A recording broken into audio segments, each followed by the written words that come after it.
Okay, my talk today deals with an empirical tradition in Chicago economics during the 1920s and 1930s, represented by the research programs of Henry Schultz and Paul Douglas.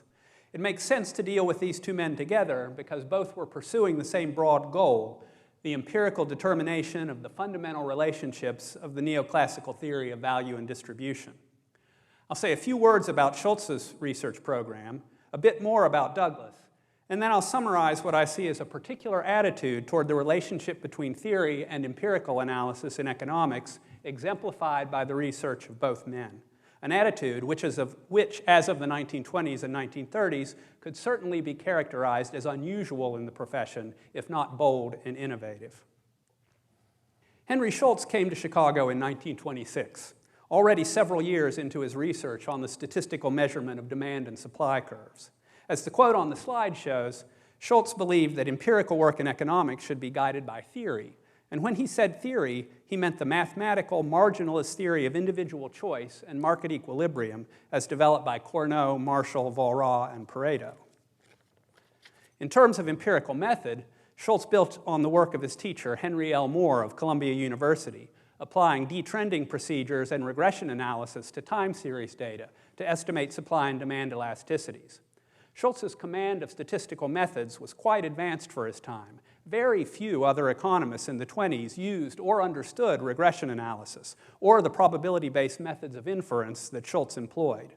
Schultz worked with time series data on agricultural prices and quantities, beef, mutton, sugar, and so on, not because of a particular interest in agriculture, but because at the time that's where the data were.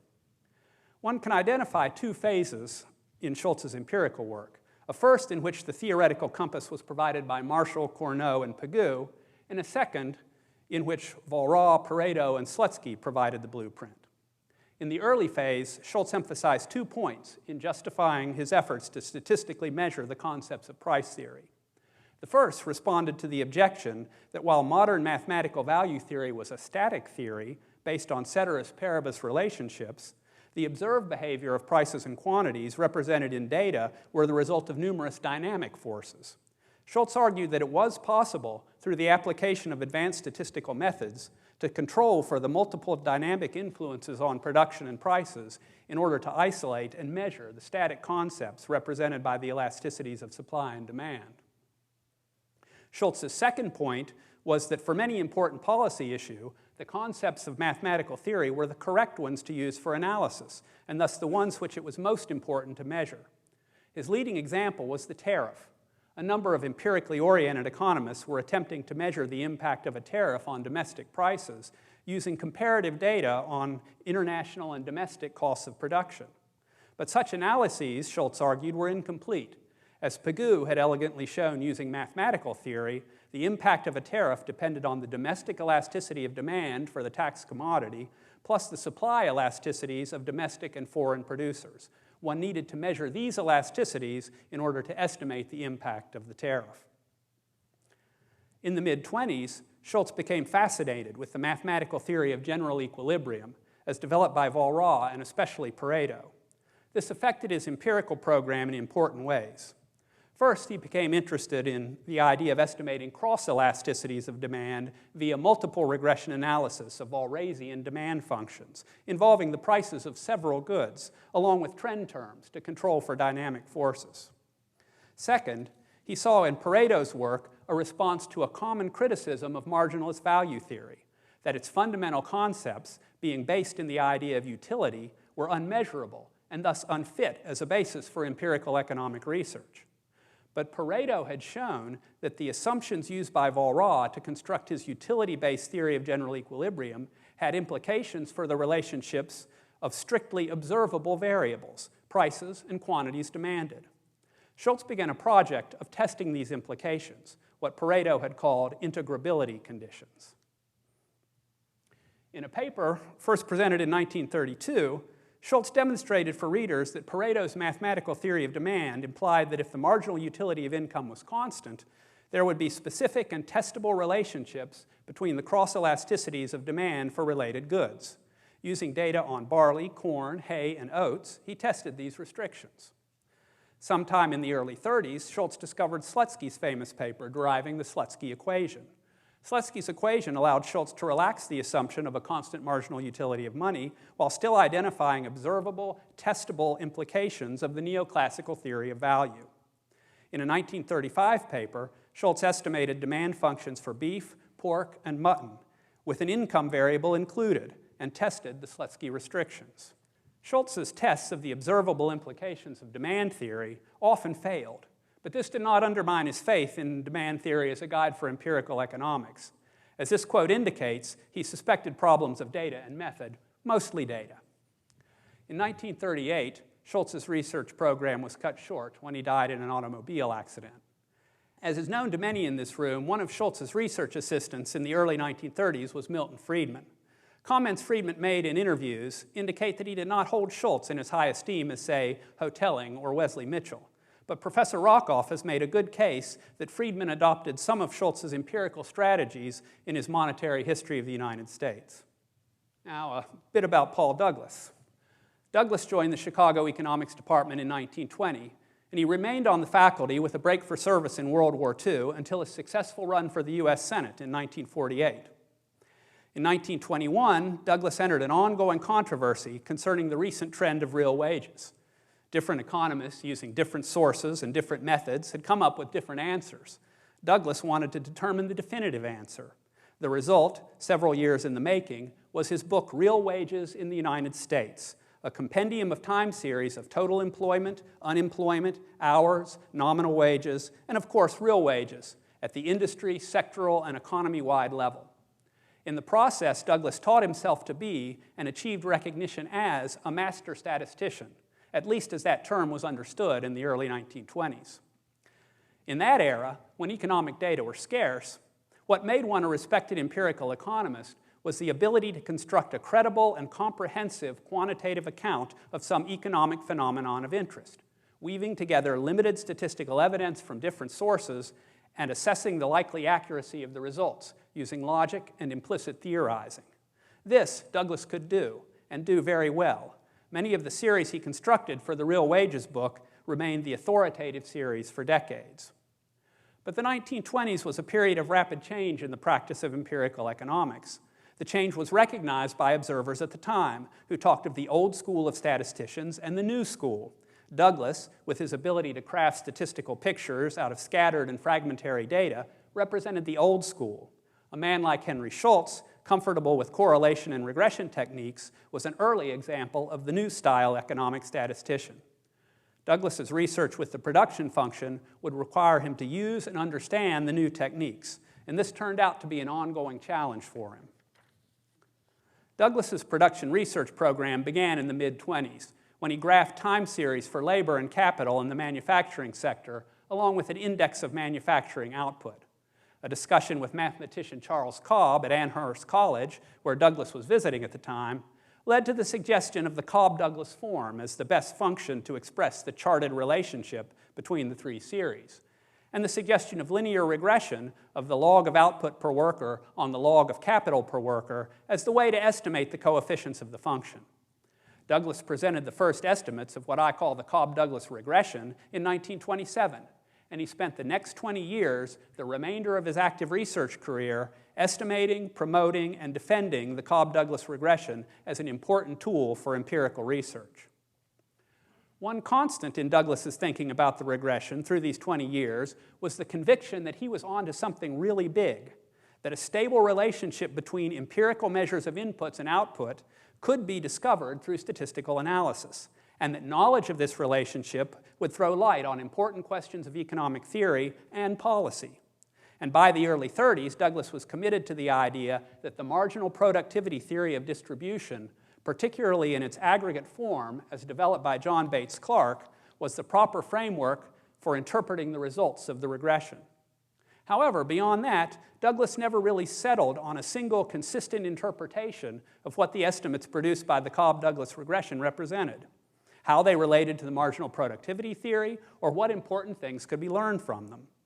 During the late 1930s, for example, he was presenting the regression as a means of empirically testing important propositions in economic theory, but claims about exactly what propositions the estimates could be used to test and how changed from study to study.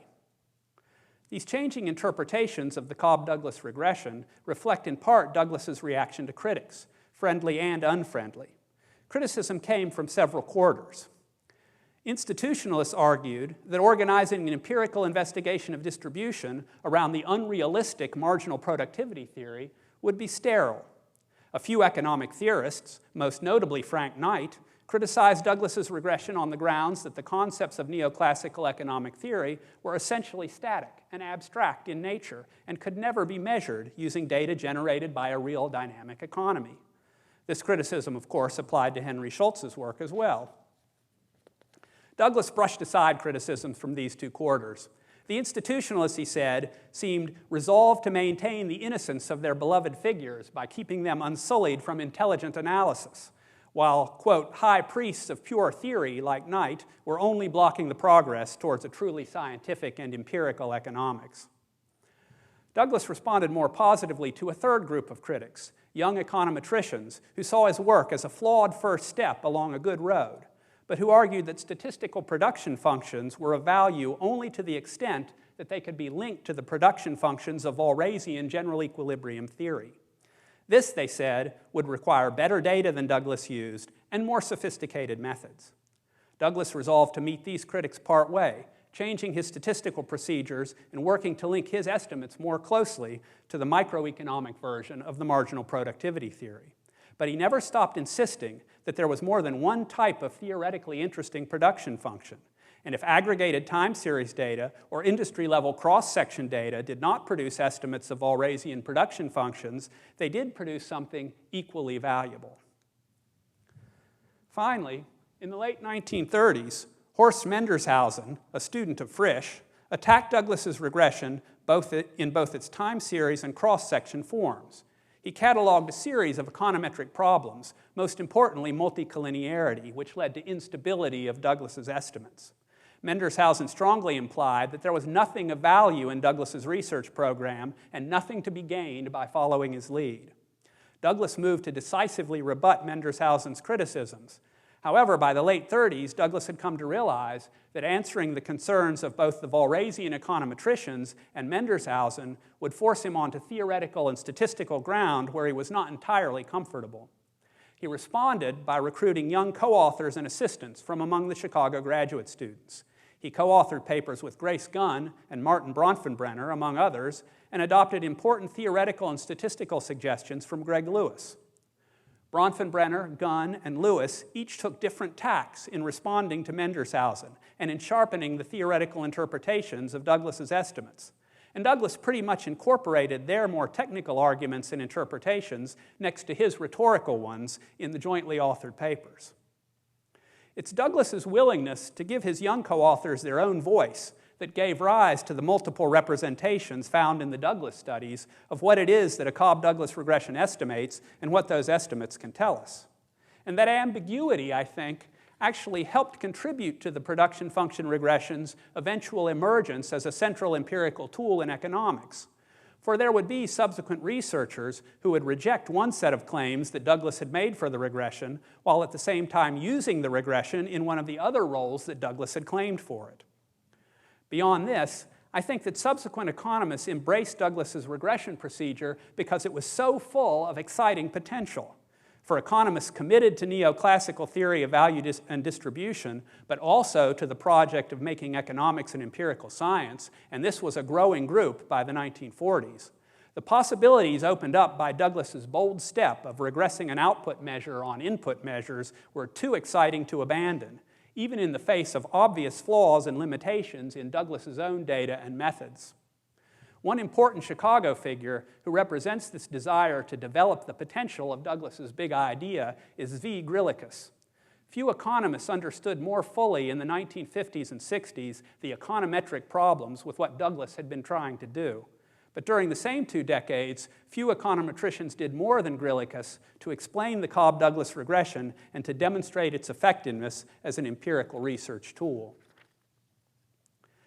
I'll close today by offering a summary account of the key themes embodied in the empirical research programs pursued by both Schultz and Douglas in the form of 4 propositions.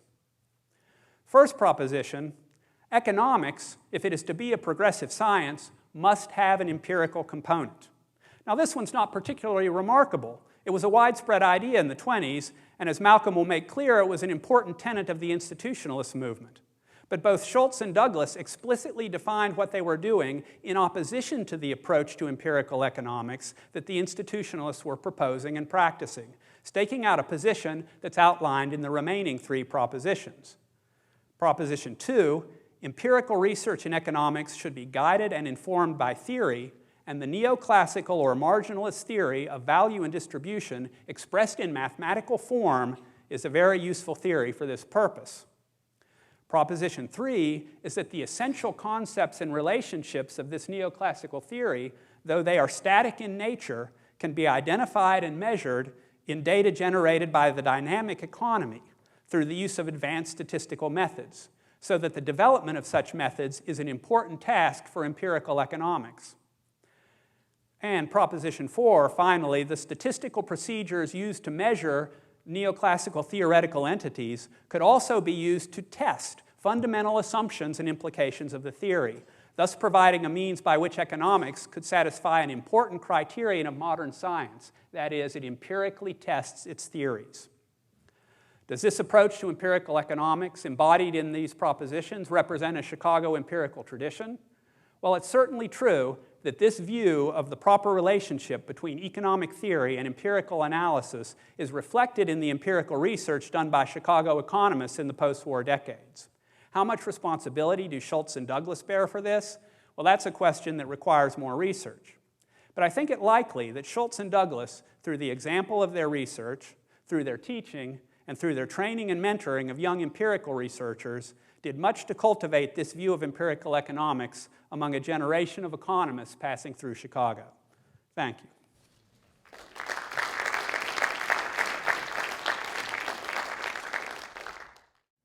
Well, it's a great pleasure to be here, and I want to start off by thanking Doug for organizing this wonderful little conference and inviting me to participate. Thank you. I'm going to talk about Chicago and institutional economics. And to start off with, I have a slide about institutional economics, as I'm not sure how many of you are familiar with what institutional economics in the 20s and 30s consisted of. So this is a very brief little description. First of all, it was often characterized as being a tradition of dissent, and it was certainly anti-neoclassical in its orientation. Walton Hamilton described orthodox economics as little more than sterile exercises in value theory, implying that standard orthodox economics, neoclassical economics, was too abstract and unrealistic to have relevance for pressing policy issues. Second, the institutionalists embodied a view of science which was highly empirical. This included, of course, Wesley Mitchell's statistical investigations, but it was much more than just statistics. Lots of case studies, trade union histories, industry studies, legal histories, and even theory in the case of J.M. Clark, but theory that was designed to be in much closer contact with real-world assumptions than the standard theory. It was supposed to be based on modern psychology. That implied a criticism of the standard rationalist theory of maximizing of utility. And by the mid-1920s, the modern psychology involved was behaviorism. As the term institutional economics implies, there was an emphasis on the importance of economic and legal institutions in determining economic outcomes. Institutions not just as constraints on individual behavior, but as embodying widely accepted social norms and values. And an emphasis on the importance of ongoing institutional change so that the actual content of institutions was seen as evolving over time. There was also a highly critical approach to existing business institutions. The institutions of the time, the business institutions of the time, were seen as embodying values of acquisitiveness and often the very worst aspects of acquisitiveness. So Veblen and others subjected those institutions to a good deal of criticism. And in turn, that led to an emphasis on the importance of economic reform, and as we've already heard, this term social control, which was used frequently by the institutionalists. This notion of social reform and social control was very often linked closely to a pragmatic and instrumental philosophy, generally borrowed from John Dewey. And the main characters involved were Veblen, Mitchell, Walton Hamilton, J.M. Clark, J.R. Commons, and various others. Now, institutionalism, defined in this way, is clearly at the other end of the spectrum from what is normally regarded as Chicago economics. But I'm going to talk about the intersection of institutional economics and Chicago. I'm going to talk mostly about the intersection between institutional economics and Frank Knight. There are other points of contact. Jennifer mentioned a few with Friedman, but I'm going to focus almost exclusively on Frank Knight. First point I want to make, and the first couple of slides deal with this, is that Chicago in the earlier period, through about until the late 1920s, was a major center for institutional economics. Chicago, until the late 1920s, could hardly have been described as substantially neoclassical in character. It was at least as much institutionalist as neoclassical, if not more so. So the department was founded in 1892 by Lawrence Laughlin. Laughlin brought Thorsten Veblen with him. Veblen was there for something like 14 years. This was an extremely productive period of Veblen's career. He wrote 2 of his major books. He lectured on economic factors in civilization, which became quite a famous course. And he deeply influenced colleagues and students such as Robert Hoxie, Wesley Mitchell, and Herbert Davenport. And I'll have a few things to say about Davenport later on. Hoxie, who had been influenced by Veblen, according to Walton Hamilton, was the first person to call himself an institutional economist. So this term emerged at Chicago in around 1916. Walton Hamilton was hired to Chicago on Hoxie's recommendation. He was already established as somebody of an institutional persuasion, but he actually introduced the term institutional approach and institutional economics into the literature in a 1918 AEA conference session, a conference session that also involved J.M. Clark. And J.M. Clark was hired to Chicago in 1915 by Lawrence Laughlin, and at that point he was working on his approach to social economics and social value. There's one other name there. I've got Harold Moulton, perhaps less well known. He was also part of this group. He co-authored books with Clark and Hamilton. He focused on banking and finance, and later went on to head up the Institute of Economics and then the Brookings Institution.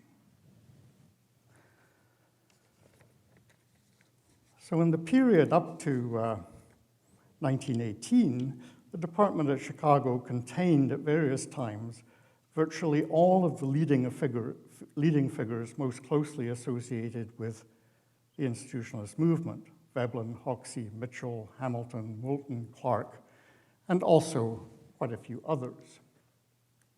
So in addition, there were other faculty who were at least as institutionalist as anything else. There was Chester Wright in economic history, James Field, who taught population and consumption economics, L.C. Marshall, who taught commerce and law and economics, wrote a book called Readings in Industrial Society that was regarded as one of the important early contributions to institutional economics. Harry Millis, who'd been a student of Commons's and remained close to Commons, and Clarence Ayres, who was one of the later leading figures in institutionalism, who originally had come to Chicago to study with Hoxie, but Hoxie died committed suicide in 1916, and Ayers switched into philosophy. There were other graduate students who became institutionalists: Max Handman, Sumner Slichter, Harold Innis, Morris Copeland, Carter Goodrich, and Frank Knight was at Chicago for 2 years, right in the middle of this, 1917 to 1919. And he actually joined a discussion group on Veblen. So this discussion group included Knight, Ayers, Harold Innis, Morris Copeland, and probably also Max Handman. And Knight got to know these people very well. Okay? These were not just casual acquaintances. He had a lifelong correspondence with Ayers. He had much to do with Max Handman. In fact, he regarded Max Handman as one of the best of the institutionalists. And he had lots of arguments with Morris Copeland, particularly about behaviorism. Now, if I move on to the 1920s and 30s, things do begin to change. We see a shift in Chicago. So Chicago hired Viner in 1916, but the department is still very mixed. There's still a large institutionalist complement through to the late 1920s. J.M. Clark's still there, Field's still there, Marshall is still there, Millis is still there. Paul Douglas was hired in 1920. Paul Douglas actually led the effort to make Veblen president of the American Economic Association. So he regarded Veblen quite highly. There were institutionalist graduate students in the 20s and early 30s, including Hazel Kirk, Morris Copeland, Goodrich, Leverett Lyon, Helen Wright, Margaret Reed, Ruth Allen. 1933 is the last graduate from Chicago that I can find who became associated with institutionalism. And she went to Texas and became part of the institutionalist group there.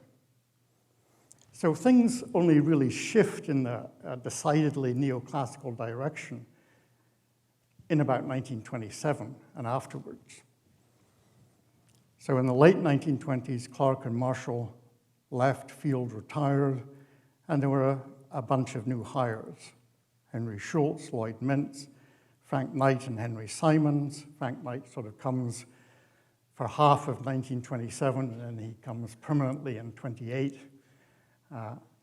And then in the late 1920s, 1928 again, you find criticism of institutionalism coming from Chicago.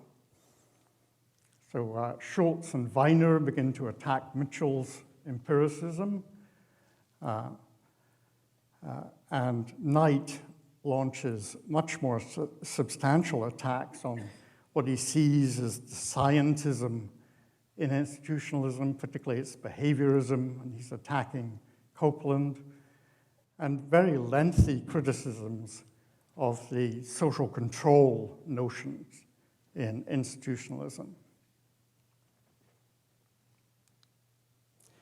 Now, if I switch attention to Knight in particular, Knight completed his PhD in 1916 in Cornell under the supervision of Alan Young, but he also overlapped with Davenport. Davenport became chair at Cornell a couple of years before Knight left.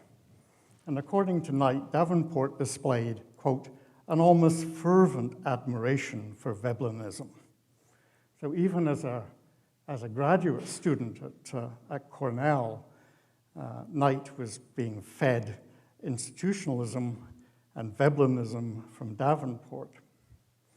And of course, as we've already heard, Knight's thesis was revised for publication with the help of J.M. Clark. Then he went to Chicago. He spent 2 years at Chicago where he met Ayers, Copeland, Handman, and so on. And he developed these close personal relationships with this group of institutionalists who were there at the time.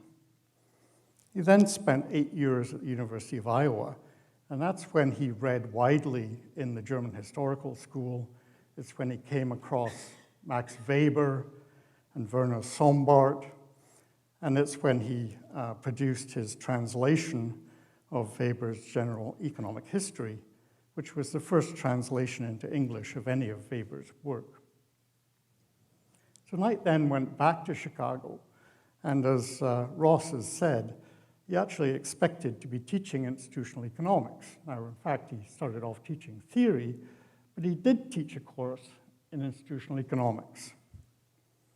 This course was called Economics from an Institutional Standpoint, and he taught it from at least the early 30s through to about 1942.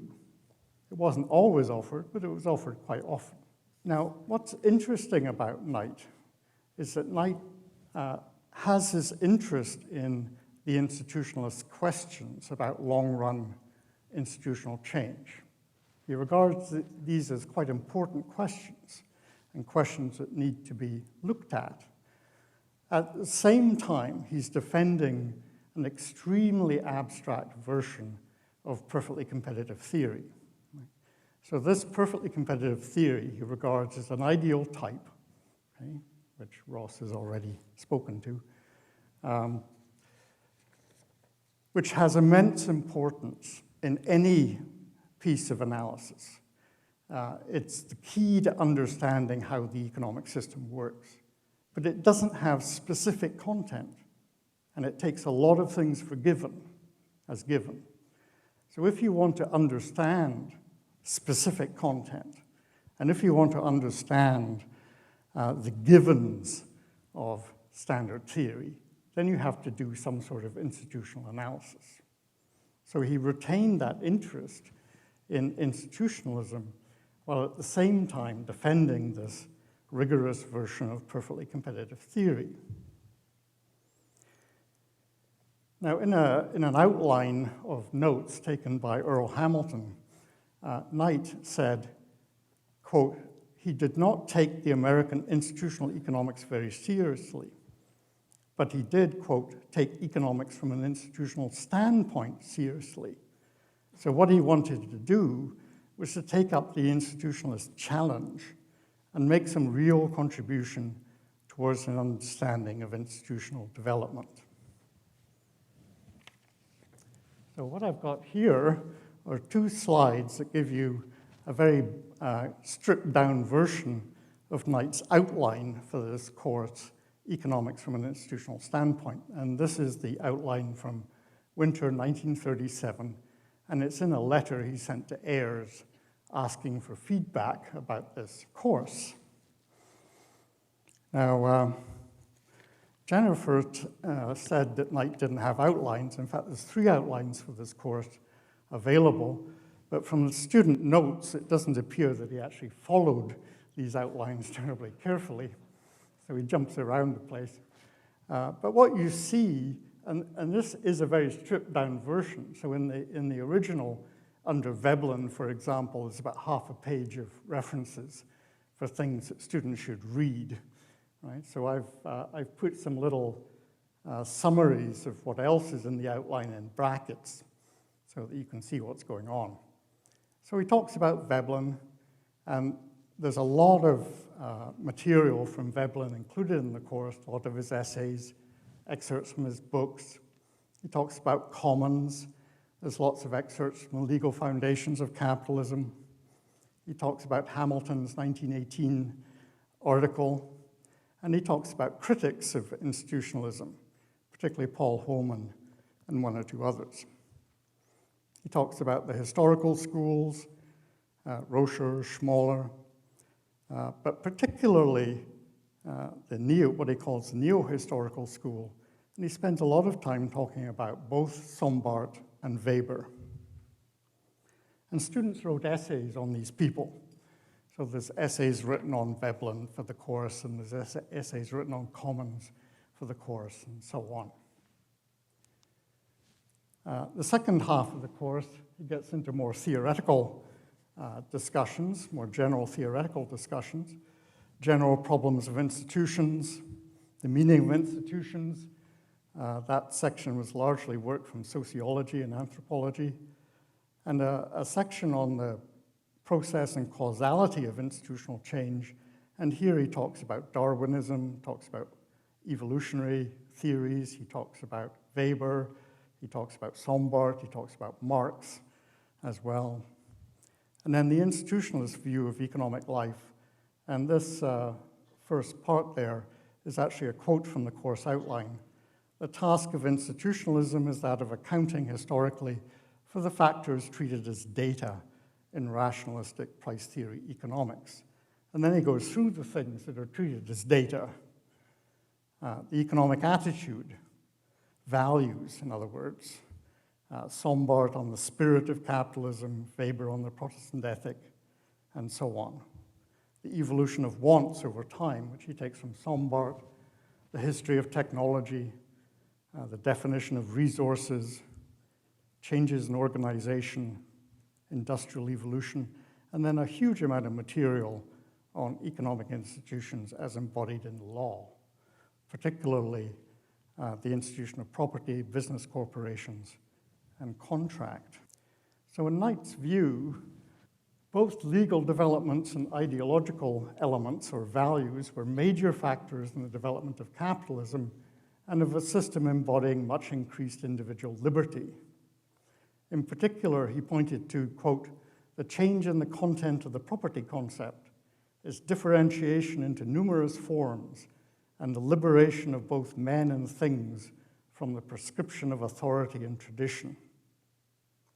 What he emphasized about the nature of capitalism, or his version of the spirit, or the capitalist spirit, or the spirit of capitalism, was the spirit of enterprise. And this is what he emphasizes, that capitalism is an enterprise economy, it's creative, and he contrasts that with the idea of capitalism as purely acquisitive, which was sort of Veblen's approach. Knight, of course, was quite aware that societies could become decadent and decline, and as time went on, he becomes increasingly concerned over the decline of liberalism as a result of the New Deal and events in Europe.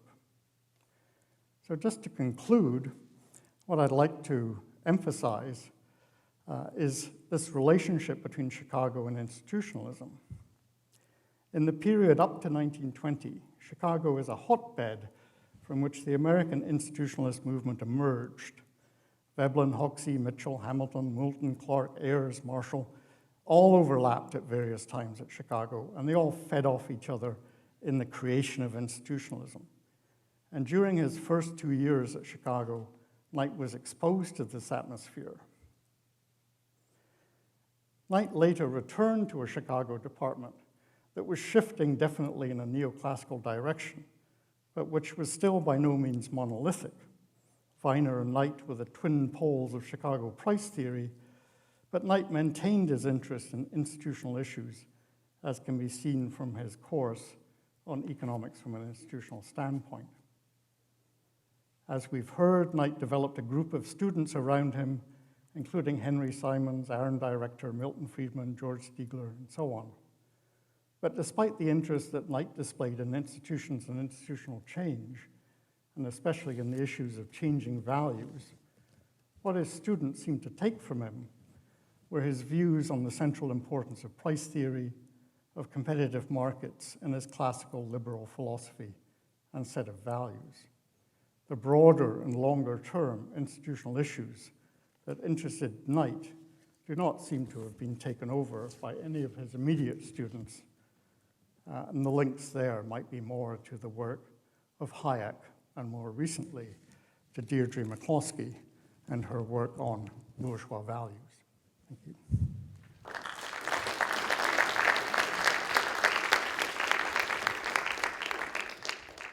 Thank you, Jeff, and thank you, Malcolm. We have time for a few questions before we'll break for lunch.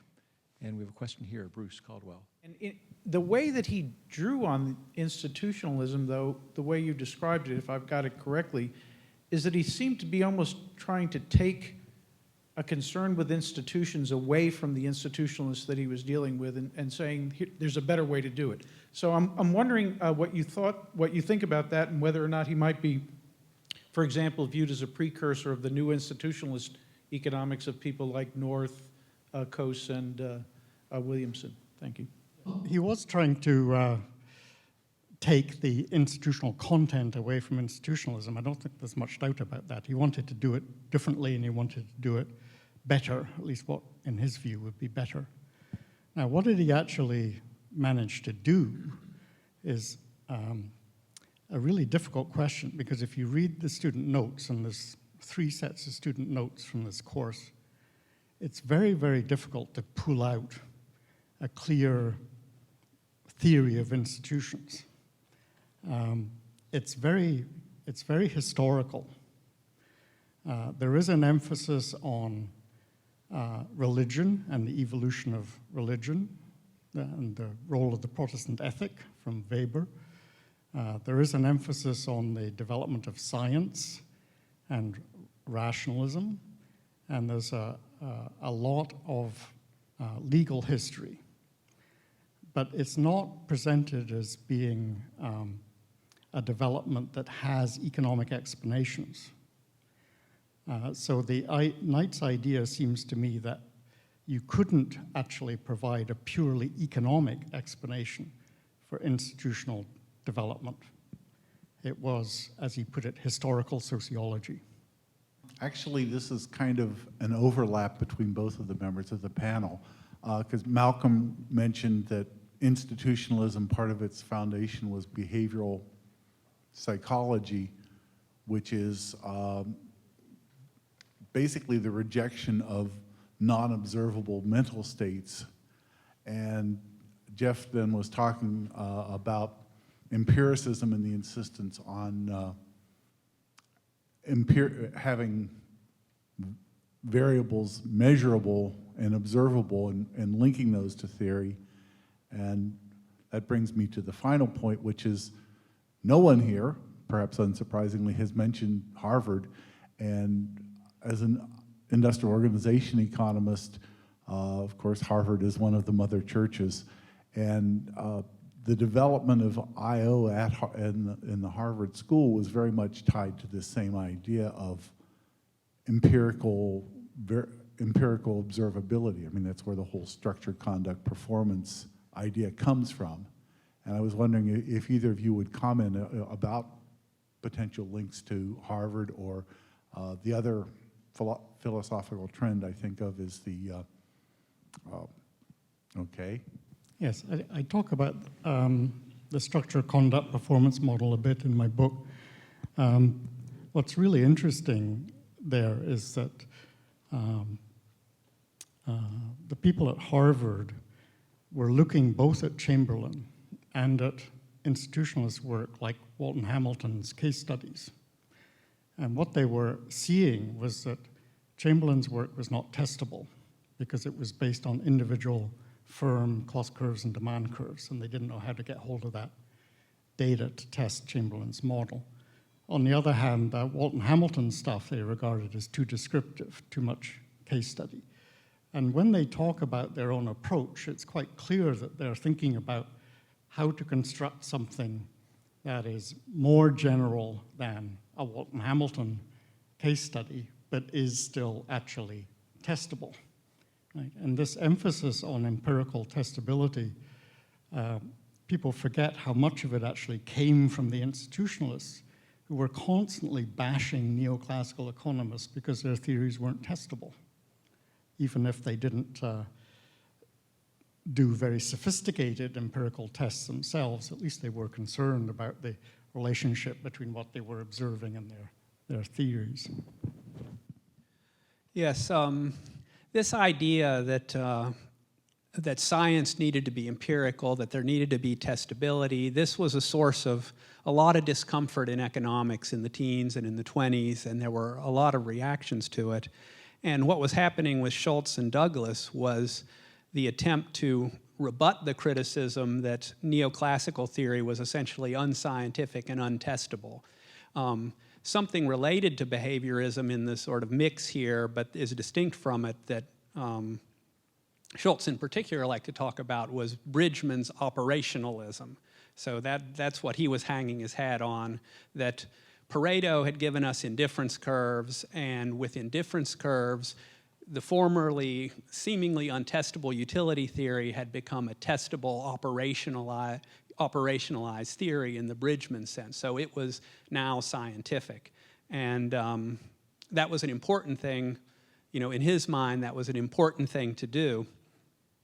So I imagine at Harvard, they were subject to the same intellectual currents. I don't know if there's any direct connection, but this whole idea that theory needed to be testable as an idea that's important in economics is something you have to keep your eye on. And of course, that was an important part of this developing Chicago tradition.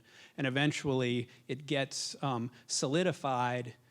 The form it's going to take at Chicago gets solidified in Friedman's essay, but more so in the practice of the Chicago graduate students in the post-war decades, in the workshop system, in the sorts of papers and dissertations they wrote, gave a form to this idea of a testable price theory that does have its roots in these debates that were going on in the 20s and the 30s.